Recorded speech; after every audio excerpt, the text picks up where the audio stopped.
ఆహారం తినగానే పడుకోవడం అనేది మంచి లక్షణం కాదు.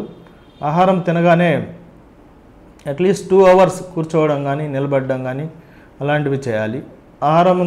మన యొక్క ఆహారం తీసుకున్నాక జీర్ణాశయంలో 2 to 4 అవర్స్ ఉండి తర్వాత చిన్న ప్రేగులోకి జరగడం జరుగుతుంది. ఆ జీర్ణాశయంలో ఉన్నప్పుడు తినగానే పడుకోవడం వల్ల కడుపులో ఉన్న ఆహారము రివర్స్ వచ్చి GERD గ్యాస్ట్రోఇసోఫేజియల్ రిఫ్లెక్స్ డిసీజ్ అంటాం, అది వచ్చే అవకాశం ఉంటుంది. మామూలు తినగానే మనము ఒక 2 to 4 అవర్స్ కంటిన్యూగా కూర్చోవడం కానీ నిలబడడం కానీ పొజిషన్ మెయింటైన్ చేయాలి.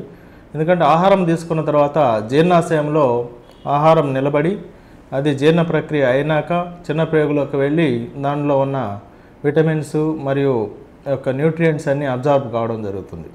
సో తినంగానే పడుకోవడం వల్ల కడుపులో ఉన్న జీర్ణరసాలు, ఆహారము మరియు యాసిడ్ అవన్నీ కూడా రివర్స్ వచ్చి చెస్ట్లోకి వస్తాయి. చెస్ట్లోకి వచ్చినప్పుడు ఆ చెస్ట్ పెయిన్ అదే మన గుండె నొప్పిలాగా తీవ్రంగా వచ్చే అవకాశం ఉంటుంది. ఒక్కోసారి ఊపిరితిత్తులో పోయి ఎక్కువగా ఆస్తమా కూడా వస్తుంది. ఆయాసం రావడము, గుండె నొప్పి రావడము, ఈ దీర్ఘకాలికంగా ఈ యొక్క యాసిడ్ రిఫ్లెక్స్ రావడం వల్ల ఆహార వాహికలో కూడా క్యాన్సర్ లక్షణం అనేది ఎక్కువగా వస్తుంది. సో ఇది చాలా జాగ్రత్తగా ఉండాలి. దీనివల్ల చాలా గ్యాస్ట్రిక్ సమస్యలు వస్తుంటాయి. కాబట్టి ప్రతి ఒక్కరూ గుర్తుంచుకోదగింది ఏంటంటే తినగానే పడుకోకుండా చేయడం అనేది చాలా మంచిది.